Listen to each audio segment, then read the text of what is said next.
Hello my dear student, welcome in today's video session. आज की class में हम स्टार्ट करेंगे हमारा chapter second, that is human eye and colourful world. बिल्कुल ही इजी और स्मॉल चैप्टर है। क्योंकि सीबीएसई ने जो सिलेबस रिवाइज किया था उसमें से जो डिडक्शन हुआ है वो इसी चैप्टर में से कई टॉपिक का हुआ है। ठीक है, और उनमें से जो डिडक्शन हुआ है वो ह्यूमन आई और ह्यूमन आई से रिलेटेड जो डिजीज हम पहले पढ़ते थे प्रीवियस सेशंस में, लाइक मायोपिया, हाइपरमेट्रोपिया और प्रेस बायोपिया, इस तरह के जो टॉपिक है वो आपके सिलेबस से डिडक्ट हो चुके हैं। अब आपको वो ही करना है जो मैं आपको करवा रहा हूँ। ठीक है, ये एज पर लेटेस्ट टीआईयू कहेगा कि रिवाइज सिलेबस के अकॉर्डिंग है। ठीक है, तो विदाउट मेकिंग एनी डिले करते हैं स्टार्ट। तो फर्स्ट ऑफ ऑल हम स्टडी करेंगे refraction of light through prism. हम देखेंगे कि जब लाइट प्रिज्म से पास करेगी तो रिफ्रैक्शन होगा। ठीक है, रिफ्रैक्शन होने से क्या क्या उस लाइट में चेंजेस आएंगे वो सारी चीजें हम डिस्कस करेंगे। सो फर्स्ट ऑफ ऑल इस टॉपिक को स्टार्ट करने से पहले मैं आपको रेक्टेंगुलर स्लैब के बारे में बताऊंगा, क्योंकि रेक्टेंगुलर स्लैब और प्रिज्म में आप इस दोनों की सिचुएशन को कंपेयर करके देख सकते हो और दोनों में एक डिफरेंस फील कर सकते हो। ठीक है, तो देखो हम बात करें रेक्टेंगुलर स्लैब की, तो रेक्टेंगुलर स्लैब आपको आती है ना बनानी अच्छे से। ये रेक्टेंगुलर स्लैब है और ये ग्लास की बनी होती है। ठीक है, इसको हम क्या बोलते हैं? Rectangular glass slab. Rectangular glass slab. Okay, और बेटा क्या होता है, ये ग्लास की बनी होती है। ठीक है, तो इसको आप ये दिखा सकते हो, ये एक डेंसर मीडियम है। ठीक है, कैसे डेंसर मीडियम है एयर के कंपैरिजन में, क्योंकि हमने इसको एयर में रखा हुआ है। यहाँ पे कहीं एयर है तो एयर रेयर मीडियम है। यहाँ पे मेंशन भी कर दो, दिस वन इज एयर और दिस वन इज ग्लास। ठीक है, और वहीं पे सपोज करो कि मेरे पास यहाँ पे कोई एक सोर्स ऑफ लाइट रखा हुआ है। ये सोर्स ऑफ लाइट है। ठीक है, सोर्स ऑफ लाइट से जो रेज एमिट होगी उन रेज को हम कौन सी रेज बोलते हैं? Incident ray. ये इंसिडेंट रे है। और इंसिडेंट रे फिर देखो ये क्या है? एयर है और ये ग्लास है। तो आपको ये भी पता है एयर एक रेयर मीडियम है और ग्लास एक डेंसर मीडियम है। ओके, अब रेयर मीडियम और डेंसर मीडियम को सेपरेट करने वाली बाउंड्री इंटरफेस होती है। और जैसे ये इंसिडेंट रे इंटरफेस पे आएगी, ठीक है, कोई पॉइंट पी पे आई, ठीक है, और जिस पॉइंट पे स्ट्राइक करेगी इंटरफेस पे, उस पॉइंट को हम नाम देते हैं पॉइंट ऑफ इंसिडेंस। ठीक है, और पॉइंट ऑफ इंसिडेंस पे हम एक नॉर्मल ड्रॉ कर देते हैं इन दिस वे। सपोज ये मैंने नॉर्मल ड्रॉ किया, this one was mm dash, ये नॉर्मल था। नॉर्मल एक जस्ट परपेंडिकुलर होता है, यूं कहेगा कि एक रेफरेंस लाइन होती है जिसके अकॉर्डिंग हम एंगल वगैरह मेजर करते हैं। ठीक है, फिर अब आपको पता है पॉइंट पी पे रेज आ रही है रेयर मीडियम से, ठीक है, और आगे वो जाएगी डेंसर पे। ठीक है, तो इसमें क्या है बेटा, जब भी rays of light rare to denser medium travel करती है, देन क्या होता है? Ray of light will bend toward normal. Bend toward normal refraction के बेसिक प्रिंसिपल में मैंने आपको बताया था।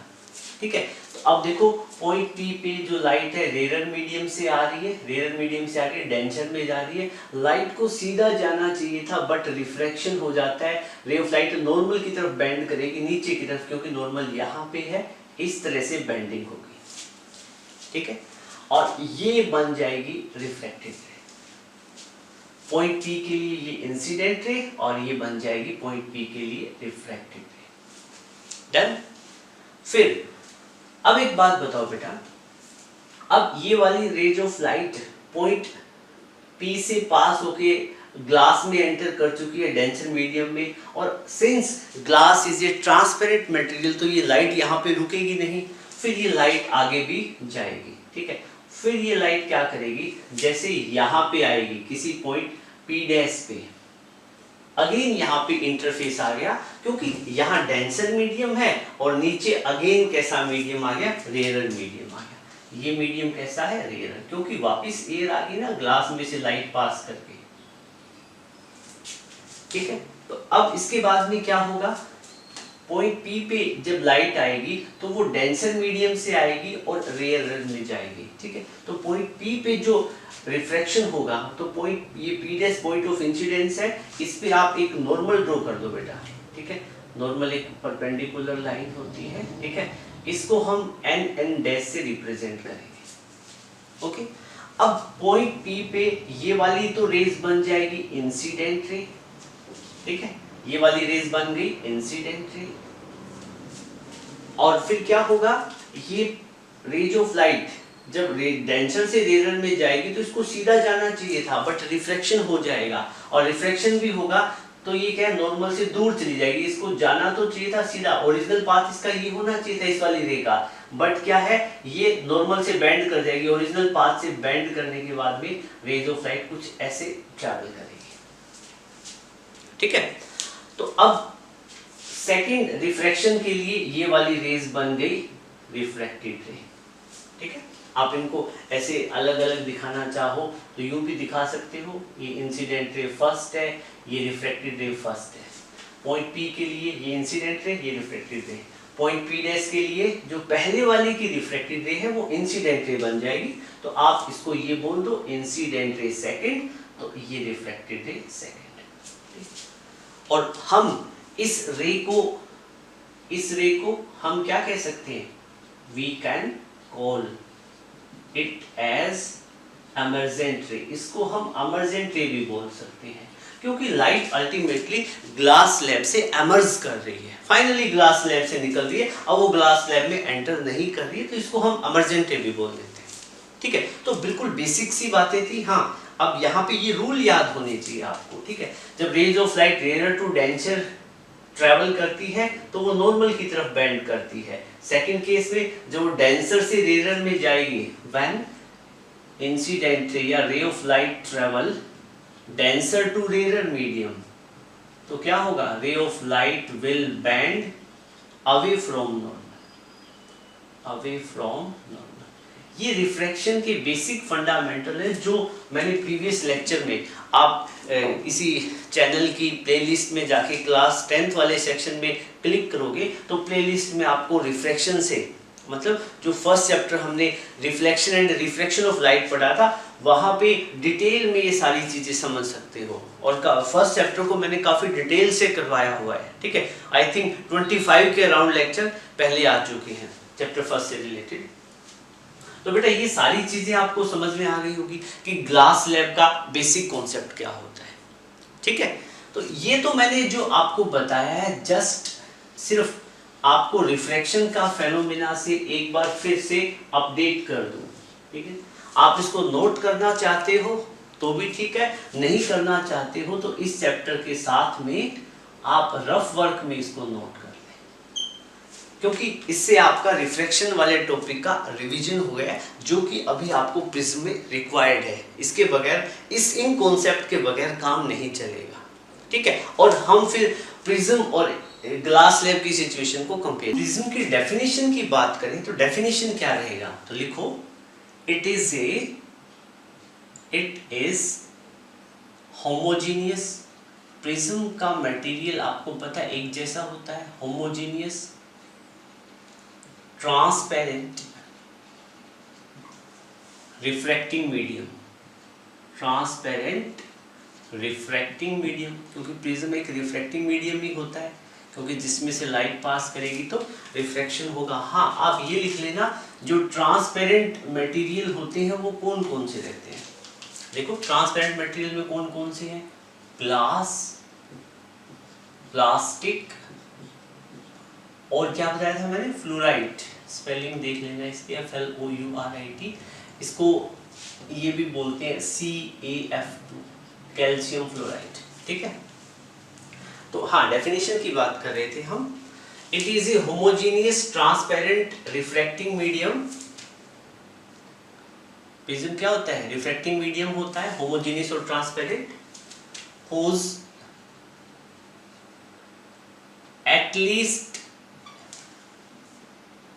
two non-parallel surfaces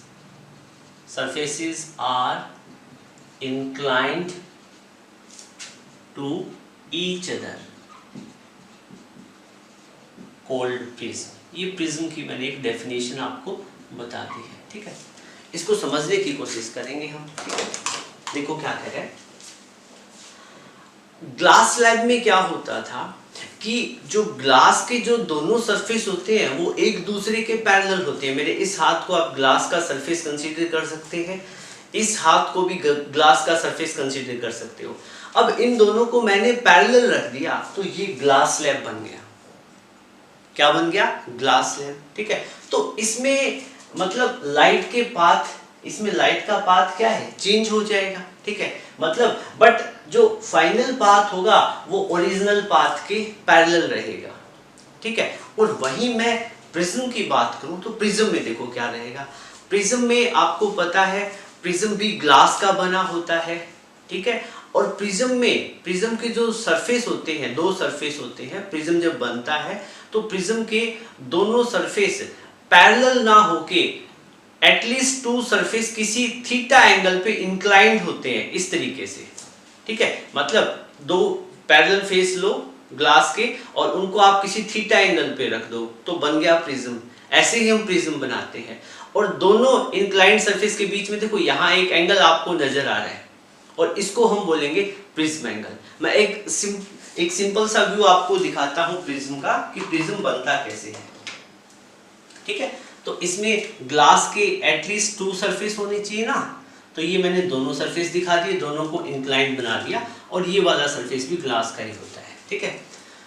फिर क्या होता है कि दोनों सरफेस को इंक्लाइंड रख दिया और इनके बीच में जो एंगल बना that is known as prism angle, angle of prism, angle of prism या प्रिज्म एंगल भी बोल देते, जो आपको ठीक लगे हो। ओके बेटा, इस प्रिज्म को आप नाम दे सकते हो ABC, आपका क्या है? एक प्रिज्म है। ओके डन, ठीक है। आप इसको एक बार नोट कर ले, फिर हम इसी को आगे डिटेल में डिस्कस। अब बेटा हम ये जो एक ट्रायंगुलर प्रिज्म को डिस्कस करेंगे कि जो ट्रायंगुलर प्रिज्म रहता है वो क्या होता है। तो प्रिज्म की डेफिनेशन आपको अच्छे से समझ में आ गई है। It is a homogeneous transparent reflecting medium whose reflecting medium, इसमें आप ऐसे लिखो एटलीस्ट, इसमें लिखो it is a homogeneous transparent reflecting medium bounded by at least two non-parallel surfaces are inclined to each other called as prism, ठीक है।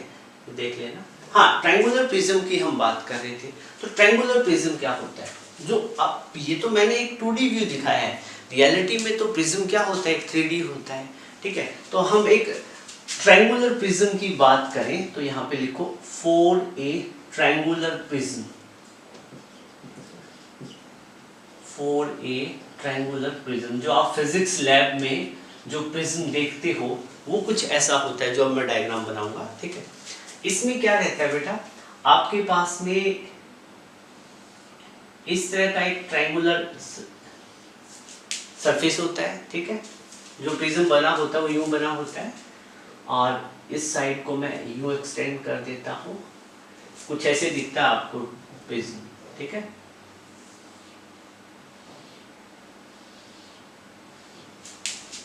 ठीक है, ये होता है प्रिज्म।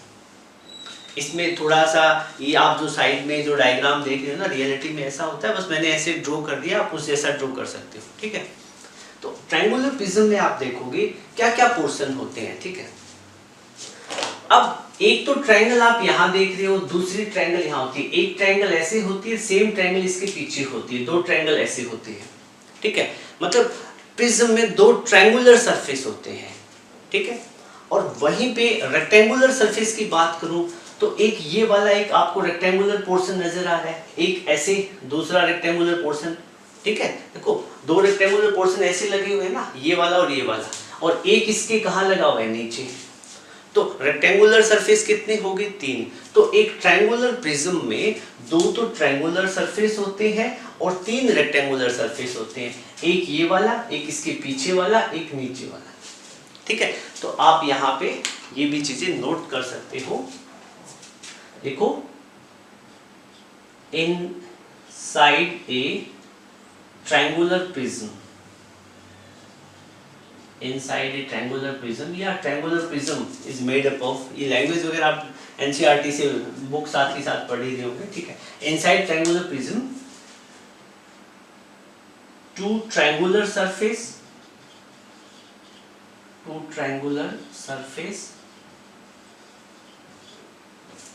ठीक है, ट्रायंगुलर सरफेस कौन सा हुआ? एक तो ये वाला ट्रायंगुलर सरफेस है और एक ये वाला है। ये दोनों कौन से हैं? Triangular surface. ठीक है, ये भी कौन सा सरफेस है? Triangular surface. ठीक है, और रेक्टेंगुलर सरफेस एक ये वाला, एक इसके पीछे वाला और एक नीचे वाला। ठीक है, तो रेक्टेंगुलर सरफेस एक तो ये बना बैक साइड वाला, ठीक है, एक ये फ्रंट साइड वाला। 3D डायग्राम है ना, मैं दिखा नहीं पाऊंगा, लेकिन इस वाले डायग्राम से आप आइडिया लगा सकते हो। ठीक है, रेक्टेंगुलर सरफेस एक बेस वाला ये, तो रेक्टेंगुलर सरफेस कितने हो गए? 3 एंड 3 रेक्टेंगुलर सरफेस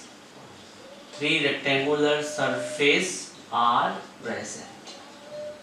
तो बेटा प्रिज्म के अंदर कुछ ये सारी चीजें प्रेजेंट होती है। हाँ, जब भी हम रिफ्रैक्शन की बात करेंगे, रिफ्रैक्शन दिखाना है, तो हम प्रिज्म का इतना सा पोर्शन लेंगे, क्योंकि ये पूरे पोर्शन जैसा ऐसा ही है ना, मतलब इस तरह के कई सारे पोर्शन, इसलिए ट्रायंगल वाले पोर्शन है, कई सारे पोर्शन इसके अंदर प्रेजेंट है। ठीक है, तो सिंपलिस्टिक व्यू के लिए हम क्या करेंगे, जब भी रिफ्रैक्शन हमें शो करना होगा, हम इतना सा पोर्शन दिखा देंगे प्रिज्म का। ओके, सो इसको आप एक बार नोट करें, फिर आगे डिस्कस करें। ओके, सो अब हम जो प्रिज्म हम स्टडी कर रहे थे, उससे रे ऑफ लाइट पास करेंगे, तो उस लाइट का पाथ क्या रहेगा वो हम डिस्कस करेंगे। ठीक है, तो अब हमारा टॉपिक वही है, refraction of light through glass prism. Glass prism से या जो प्रिज्म से मतलब रिफ्रैक्शन कैसे रहेगा वो हम देखेंगे। तो यहाँ पे मेरे पास मैं एक प्रिज्म ड्रॉ कर लेता हूँ। ठीक है, ये मैंने एक ट्रायंगुलर प्रिज्म का एक पोर्शन ले लिया, ये प्रिज्म को रिप्रेजेंट कर रहा है। ठीक है, और ये वाला एंगल होता है, इसको मैं क्या बोलता हूँ? Prism angle. ठीक है बेटा, और ये जो ट्रायंगुलर प्रिज्म है, इसका नाम दे देते हैं हम, ये प्रिज्म है ABC। ओके, अब मैं यहाँ पे बात करूं, तो ये जो प्रिज्म आप देख रहे हो, यहाँ पे मेरे पास कोई सोर्स ऑफ लाइट है, कोई भी एक सोर्स ऑफ लाइट है, it can be candle, bulb, कुछ भी है। तो उससे आपको पता है लाइट एमिट होगी, और एमिट होने वाली लाइट को हम बोल देंगे incident ray. This is incident ray. अब एक बात बताओ बेटा, ये जो सोर्स ऑफ लाइट आपने रखा हुआ है, ये रेयर मीडियम में रखा हुआ है, से एयर है यहाँ पे, और रेज ऑफ लाइट यहाँ से चल के प्रिज्म में जा रही है, और आपको पता है प्रिज्म कैसा मटेरियल है? डेंसर। ठीक है, और ये प्रिज्म किसका बना है? ग्लास का। ठीक है, रिफ्रैक्टिव इंडेक्स आप लिखना चाहते हो तो यहाँ लिख दो, रिफ्रैक्टिव इंडेक्स म्यू ए है और यहाँ पे म्यू जी है। आपको एनसीईआरटी बुक में एन से रिफ्रैक्टिव इंडेक्स को दिखाते हो तो भी कोई फर्क नहीं पड़ता है, एन से लिख दो। ठीक है, तो ये जो सारा प्रिज्म वाला कॉन्सेप्ट है, ये न्यूटन ने दिया था। ठीक है, न्यूटन ने स्टडी किया था 1665 और 1666 के अराउंड। सो उस टाइम ये न्यूटन की ही ऑब्जर्वेशन थी सारी। अब जब सोर्स ऑफ लाइट से इंसिडेंटली निकल के प्रिज्म की तरफ जाती है, और प्रिज्म देखो ये वाला जो सरफेस है, ये कौन सा बनेगा? इंटरफेस बनेगा ना। क्यों? क्योंकि ये वाला सरफेस इधर इसके रेयर है, इधर डेंसर है, दोनों मीडियम को सेपरेट कर रहा है। तो ये जो पॉइंट P पॉइंट बनेगा, ये बनेगा पॉइंट ऑफ इंसिडेंस।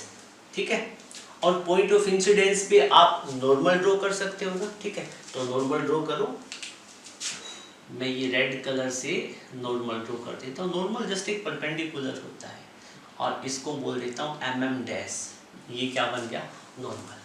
ठीक है, अब आप सोच के देखो, इंसिडेंट रे को सीधा जाना था भाई, इंसिडेंट रे को कुछ इस तरीके से चलना था। क्या इंसिडेंट रे ऐसे चलेगी? बिल्कुल नहीं चलेगी। क्यों? क्योंकि इंसिडेंट रे के लिए या लाइट के लिए, रे ऑफ लाइट के लिए पाथ चेंज हो गया है। अब पाथ चेंज होने से ये सीधी तो जाएगी नहीं। बट देखो, जब रे ऑफ लाइट रेयर से डेंसर मीडियम में जाती है then it will bend toward normal. जब ये सीधी तो जा नहीं सकती तो नॉर्मल की तरफ बेंड करेगी। नॉर्मल कौन सा है? इस मीडियम के अंदर वाला। ठीक है, तो ये नॉर्मल की तरफ बेंड करके यूं चली जाएगी। ठीक है, तो इसको, ये तो रे ऑफ लाइट बिल्कुल सीधी चलती तो ये ओरिजिनल पाथ रहना था। ठीक है, ये किसको डिपिक्ट कर रहा है आप इसको भी नोट कर ले। इसको मैं ग्रीन कलर से दिखा देता हूँ। ठीक है, ग्रीन चलिए ब्लैक से दिखा देते हैं। ग्रीन कलर का कहीं और यूज करेंगे हम। ठीक है, this is the original path of incident ray. ये इंसिडेंट रे का ओरिजिनल पाथ है। ठीक है बेटा, और ये इंसिडेंट रे है तो ये कौन सी रे बन गई? ये रिफ्रैक्टेड रे। ये कौन सी बन गई? रिफ्रैक्टेड रे। दिस इज रिफ्रैक्टेड रे। ये इंसिडेंट रे फर्स्ट और ये क्या बन गई? रिफ्रैक्टेड रे फर्स्ट। मतलब पॉइंट P के लिए ये वाली इंसिडेंट रे, ये रिफ्रैक्टेड रे। सिंपली हमने रिफ्लेक्शन दिखा दिया P पॉइंट पे। बट आपको पता है प्रिज्म तो ट्रांसपेरेंट मटेरियल है, तो क्या लाइट इसके अंदर रुकेगी? बिल्कुल नहीं रुकेगी, लाइट आगे पास करेगी। अब लाइट यहाँ आने के बाद में आगे दूसरे मीडियम की तरफ जाएगी और यहाँ पे क्या है? अगेन यहाँ पे एयर है जो कि रेयर मीडियम है। रिफ्रैक्टिव इंडेक्स जिसका म्यू सबस्क्रिप्ट ए लिख सकते हैं। अब बेटा क्या होगा कि रे ऑफ लाइट जब इस पॉइंट पे पहुंचेगी, कहां पे पहुंचेगी? इस पॉइंट पे, P डैश पॉइंट पे। होपफुली ये P डैश आपको दिख रहा होगा। अब क्या है कि जैसे ही ray of light P point पे पहुंचे, P डैश पॉइंट पे पहुंचेगी तो ये भी पॉइंट ऑफ इंसिडेंस है और ये यहाँ पे इंटरफेस बन गया ना, जो डेंसर और रेयर मीडियम को सेपरेट कर रहा है, ये वाली लाइन। ठीक है, इस लाइन पे एक पॉइंट है P डैश, ये पॉइंट ऑफ इंसिडेंस है, सेकंड पॉइंट ऑफ इंसिडेंस हो गया क्योंकि यहाँ पे सेकंड रिफ्रैक्शन हो रहा है, जैसे ग्लास स्लैब में हम देखते थे। तो अब पॉइंट P डैश के लिए ये वाली रेज जो फर्स्ट रिफ्रैक्टेड रे है, यही किसका काम करेगी? इंसिडेंट रे का। और ये इंसिडेंट रे सेकंड बन जाएगी। क्या बन जाएगी? Incident ray second. आपको विजिबिलिटी आ रही होगी, थोड़ा सा छोटा लिखा गया। ओके, वैसे मैं छोटा ही लिखता हूँ। अब एक बात बताओ, ये इंसिडेंट रे ऐसे चल रही थी तो इसका ओरिजिनल पाथ कुछ ऐसे रहना था। ठीक है, बट एक बात बताओ, जब रे ऑफ लाइट जब डेंसर से रेयर मीडियम की तरफ चलेगी तो उसका बेंडिंग होगा, लेकिन बेंडिंग के लिए आपको नॉर्मल की नॉलेज होना जरूरी है। तो मैं यहाँ पे नॉर्मल ड्रॉ कर देता हूँ। ठीक है, नॉर्मल ड्रॉ कर दिया मैंने ऐसे। ठीक है, ये नॉर्मल है एन डैश, एन डैश। ये दोनों नॉर्मल एक किसी पर्टिकुलर एंगल पे कट करते हैं, वो क्लास 12th में हम पढ़ेंगे। ठीक है, आप साइंस स्ट्रीम के साथ में जाओगे तो। ठीक है, ये मैंने नॉर्मल ड्रॉ कर दिया। ठीक है, दिस इज नॉर्मल। ये नॉर्मल सेकंड है और ये जो रेड कलर वाला दिखाया था ये हमने नॉर्मल फर्स्ट है, नॉर्मल फर्स्ट। ठीक है, फर्स्ट सेकंड लिखना जरूरी नहीं है, नॉर्मल लिखोगे तो भी काम चलेगा। ओके बेटा, अब rays of light P point पे उसको जाना था सीधा, बट वो कहाँ जाएगी? टुवर्ड्स द नॉर्मल या अवे फ्रॉम नॉर्मल? टुवर्ड्स जाएगी तो वो ऊपर की तरफ जाएगी और अवे जाएगी तो ओरिजिनल पाथ से थोड़ा सा नीचे हो जाएगी। अवे का मतलब क्या है? नॉर्मल से दूर। तो अब क्या है कि रेज ऑफ लाइट डेंसर से रेयर मीडियम में जाती है, then it will bend away from normal. तो रेज ऑफ लाइट सीधा जाने की बजाय वो ऐसे बेंड कर जाएगी। ठीक है, और ये क्या बन जाएगी? रिफ्रैक्टेड रे सेकंड। या इस सेकंड रिफ्रैक्टेड रे को मैंने एक और नाम दिया था, I can call it as emergent ray. इसको मैं क्या बोल दूंगा? एमर्जेंट रे। ठीक है, मैंने आपसे एक बात की थी कि मैंने आज आपको रेक्टेंगुलर स्लैब स्टार्टिंग में क्यों करवाया था? क्योंकि मेरे को प्रिज्म से डिफरेंस फील करवाना था कि दोनों में डिफरेंस होता क्या है।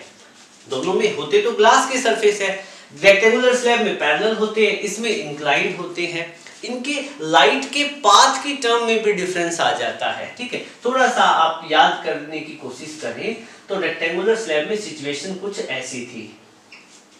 ठीक है, तो ये जो इंसिडेंट रे थी ये इसका ओरिजिनल पाथ था, ये इमर्जेंट रे थी। मतलब जब फाइनल इमर्जेंट रे और ओरिजिनल रे एक दूसरे के पैरेलल होती है, रेक्टेंगुलर स्लैब में इंसिडेंट रे और इंसिडेंट रे का ओरिजिनल पाथ और इमर्जेंट रे दोनों पैरेलल होती है आफ्टर रिफ्रैक्शन, जब rays of light rectangular slab से बाहर निकल जाती है।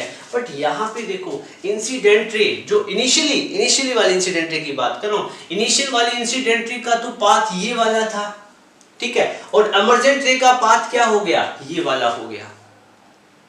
You are getting my point? तो प्रिज्म में ये सिचुएशन नहीं बनेगी, इंसिडेंट रे का ओरिजिनल पाथ और इमर्जेंट रे दोनों पैरेलल नहीं होती है। जितने भी आप कोई भी एनटीएससी ओलंपियाड वगैरह के एग्जाम दोगे तो इस तरह की कॉन्सेप्चुअल चीजें आपसे पूछी जाती है। ओके, फिर तो ये आपको होपफुली समझ में आ गया होगा अच्छे से। ठीक है, अब इसको आप ये नोट कर ले। अब मैं इसको रब कर देता हूं। ठीक है, इसको हम रब कर देते हैं। एक और चीज मैं आपको बता देता हूं। ठीक है, आप थोड़ा सा डिफरेंस फील करना। ये आपके पास में एक प्रिज्म था। ठीक है, बिल्कुल सिंपलिस्टिक व्यू दिखाऊंगा मैं, इतना कॉम्प्लिकेटेड डायग्राम नहीं बनाएंगे। ये जस्ट मैं आपको एक चीज बताना चाह रहा हूं। ठीक है, इसमें क्या है कि आपके पास में ये इंसिडेंट रे थी, इसका पाथ कुछ ऐसे रहता है जब प्रिज्म में से पास करती है। ओके, बट आपको पता है भाई इंसिडेंट रे को तो सीधा जाना था। ठीक है, this was the original path, और ये तो क्या था, original path of incident ray. मतलब इंसिडेंट रे की डायरेक्शन हो गई, और ये डायरेक्शन किसकी होगी, इमर्जेंट रे की। इमर्जेंट रे की अभी मैंने बताया रेक्टेंगुलर स्लैब में original path of incident ray और इमर्जेंट रे दोनों पैरेलल हो जाती है, बट प्रिज्म में ऐसा नहीं होता, उनके बीच में एक एंगल बनता है। एंगल कैसे बनाओगे? ठीक है, मतलब रेज ऑफ लाइट को ओरिजिनल यूं जाना था और वो यूं चली गई, मतलब यहाँ पे पाथ में एक डेविएशन हो गई। मतलब डेविएशन मतलब ओरिजिनल पाथ और इमर्जेंट रे के पाथ में एक एंगल बनता है जिसको हम बोलते हैं angle of deviation. Angle of deviation, ठीक है, या एंगल आप थोड़ा सा और अच्छे से दिखाना चाहते हो तो इस वाले रे को आप बैकवर्ड डायरेक्शन में एक्सटेंड करो। ठीक है, तो ये भी एंगल वही एंगल ऑफ डेविएशन बनेगा।